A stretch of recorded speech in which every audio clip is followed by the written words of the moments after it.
Batang Santa Cruz. Una ay maraming salamat sa inyo sa oras ninyong pinagkaloob sa amin. Bagamat mukhang hindi pa kayo kumakain. Hindi pa kayo kumakain? Taas na kamay na hindi pa kumakain? Ano ko na yan?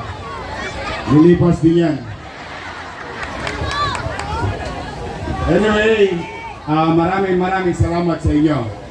At natutuwa kami. Marami sa inyo masasakit na binti. Kakatayo pero nandiyan pa kayo. At sa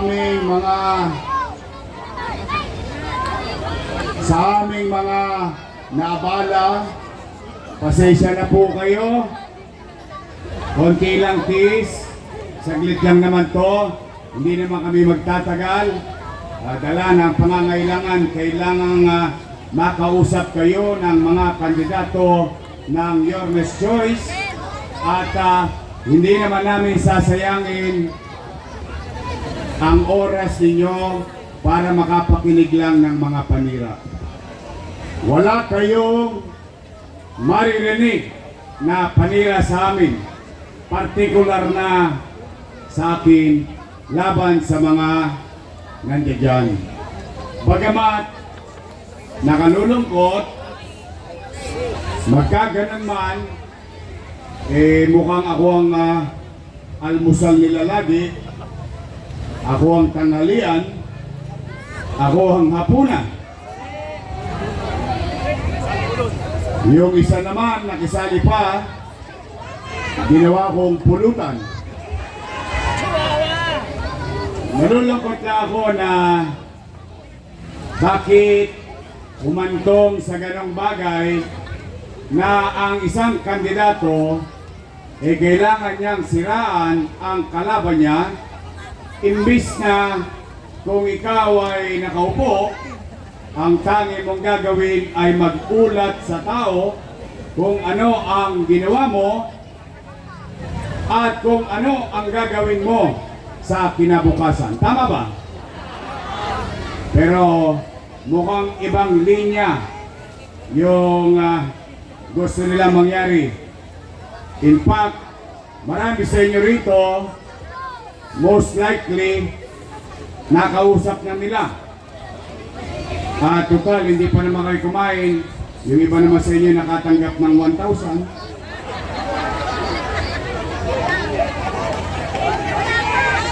At saka 5 kilong bigas. Okay, pero okay lang yan. Sabay bakit?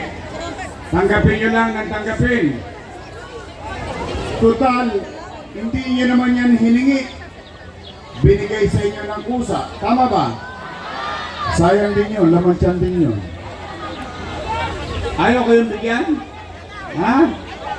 Mahinang klase ka. Pero abangan mo. Pero, Nay, Tay, nalulungkot din ako dahil noong October 9, nung nagsimula, nung natapos, yung filing of candidacy. October 9, sinimulan na akong singilin ng utang na loob. Ang sabi, wala daw akong utang na loob sa kanila. Sige, tingnan natin. Kayo na bahalang humusga.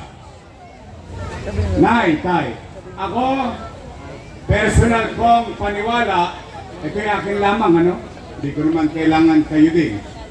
Ang personal kong paniwala, ang utang na loob ay hindi nababayaran. Walang katapusang bayaran. Tama ba? Kaya naman bilang ganti, ako mismo ay malaki ang utang na loob kay Danny Lacuna. At yan ay hindi ko kinubli, hindi ko tinanggi o ipinagkaila. In fact, bilang pagtanaw ng utang na loob kay Boss Danny, ay inaruga ko naman yung kanyang mga anak. At tingnan natin kung totoo ba. For almost 20 years, 20 years, kayo po ang humusga, mga nanay tatay ko. Unang-una, Philip Lacuna. Nakaupo? Nakaupo. At sumagot na sila. Si Philip Lacuna raw ay halal ng bayan. Kaya hindi ko natulungan. Ngayon, may mga chairman dito. Alam yan. In fact, si dating nasirang chairman Oliver, inabot niya yan. Ipinakikiusap ko yan na iboto ng kapwa niya chairman upang mabotong presidente ng Liga ng mga Barangay. Ayaw silang iboto. Bakit? Medyo nayayabangan ng konti. But then again, ako na may pinakinggan ng mga chairman at siya ay naging presidente ng mga chairman at naging konsihal kasi yun po ang resulta no. At yun ay tumagal mahigit isang dekada. Pangalawa, si Lay Lacuna. Nakaupo? Ganon din bilang presidente ng mga barangay chairman sa buong Maynila. At patapos na rin ang termino. Dahil pagkatapos ni Philip, siya naman ang pinatakbo kong presidente ng Liga ng mga Barangay. Ayan, si Rolling J, barangay chairman yan. Ayaw din niya doon, pero binoto pa rin niya. Dahil ipinakikisuyo ko lang. Oh, for some reason, I don't know. But, pangatlo, si Dennis Lacuna. Nakaupo? Ginawa kong department head. Naku, may nagsinungaling pa. Pero okay lang yon. Facts lang tayo. Huwag na tayong maninira.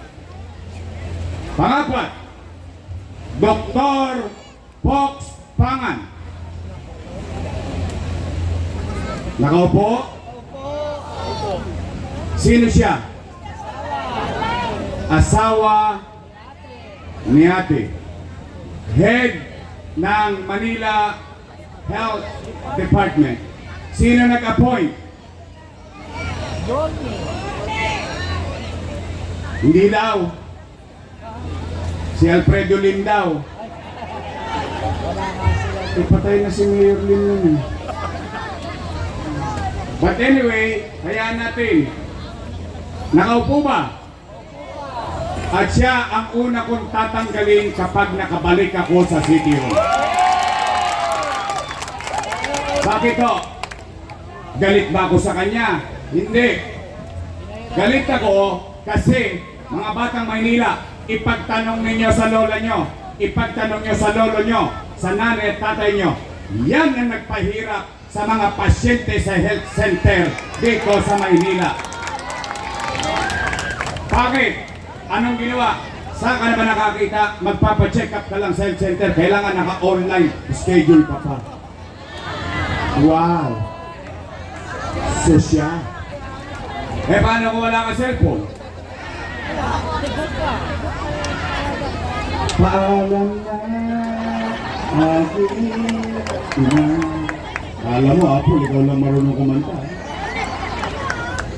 Magaling ba kumanta si Apol? Tinubulan niyo naman si Apol. Parang gusto niyo pang umisa. Panglima, si ate. Nakaupo? Upo-upo. Ilan sila? Happy? Masaya ako. Masaya ako na tayo tayong lahat, naging bahagi ng katagumpayan ng mga anak ni Boss Danny. Ngayon, kung sila ay nagbuti sa kanilang tungkulin sa mamamayan o hindi, ay hindi naman ako para humusga. Taong bayan ang maghuhusga niyan. Tama ba?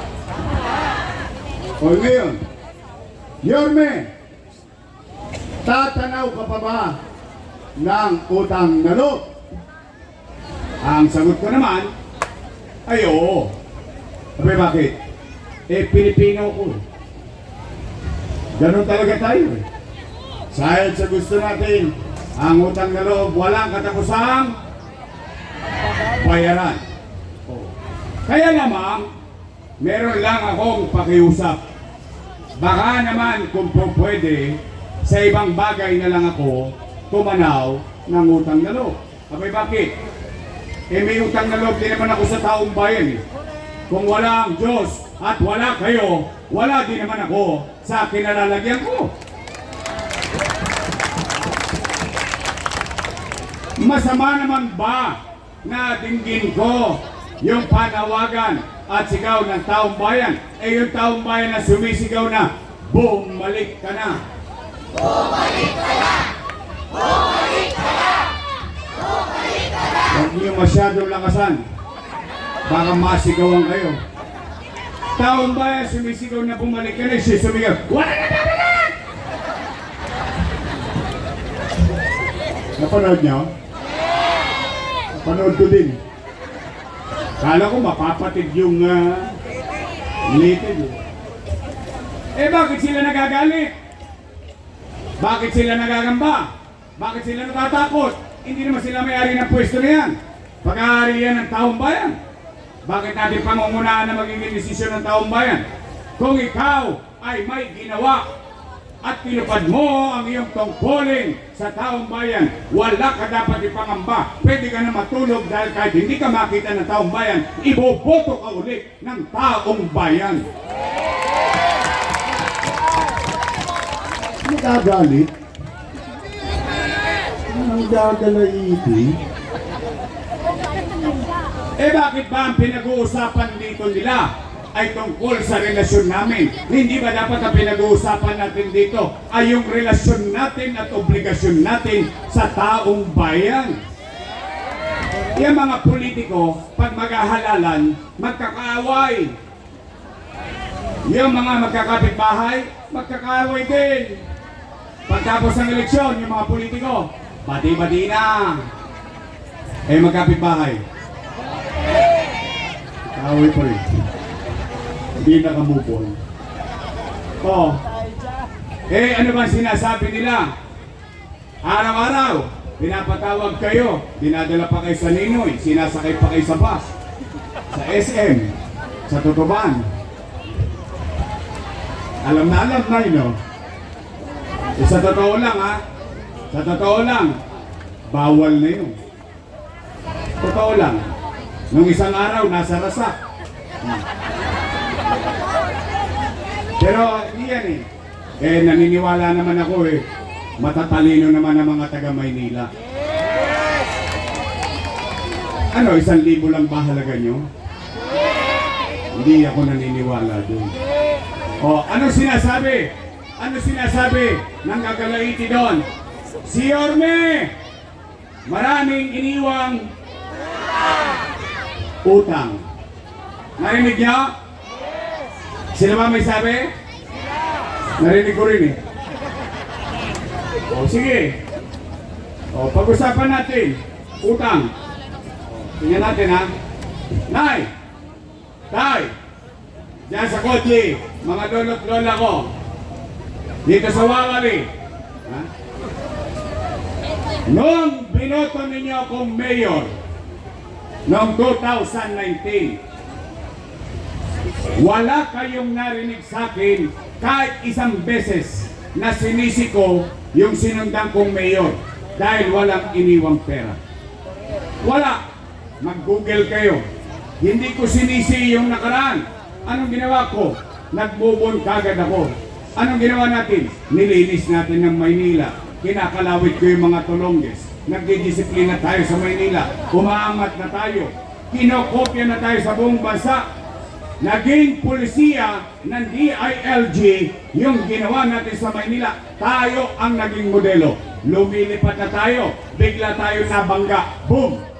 Panis. Ano nangyari?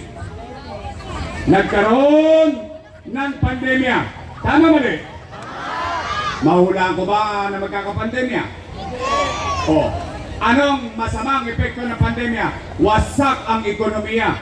Walang ekonomiya, walang trabaho. Walang trabaho, walang pizza. Walang pizza, walang chicha.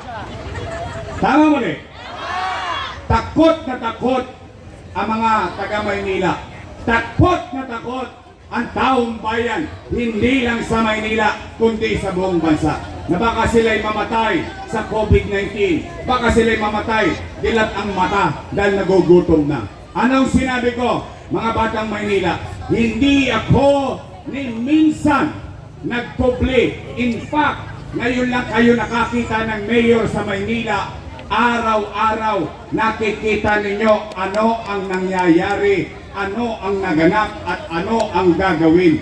Dahil open book ang gobyerno ng Maynila. Anong sinabi ko? Nay, tay, mga lolo't lola ko, mga batang Maynila, pumanatag kayo. Huwag kayong mag-alala. Dahil pag ako, wala nang mautangan, wala nang maibebenta, nakita niyo itong relo na ito, ipatata sa kutok kay tambunting makaraos lang tayo. Kayo ngayon ang matanong ko, mga nanay, taas ang kamay na may anak dito. Real talk lang, real talk lang tayo. Dress parang mafia. Real talk lang from a man. Meron kang bars pero broke ka pa rin. Sino sa inyo ang may anak? Taas ang kamay. Real talk lang tayo ha. Kapag walang makakain ng anak nyo, gagawan nyo ng paraan? Weh! Hindi nga. Iraraos nyo? Itatawid nyo? O, yun din ang ginawa ko bilang ama ng 2 milyong Manileño noong panahon ng pandemya. Nay, tay, mga lolo't lola ko, mga batang Maynila, kayo, mga parito, kayo ay saksing buhay. Dahil yung ibang saksi ko, patay na eh. Mong magagawa, eh nagka-COVID eh. Pero kayo mga nangabuhay, kayo mismo ang makapagsasabi sa inyong sarili at sa inyong pamilya. Noong pandemya, walang nagutom sa lungsod ng Maynila. Buwan-buwan, may food box. Tama mali? Natanggap nyo? Nakain nyo? Oh. Ilang pamilya? 700,000 families. Yan ang kwento. Mayaman, middle class, mahirap. Buwan-buwan, may food box.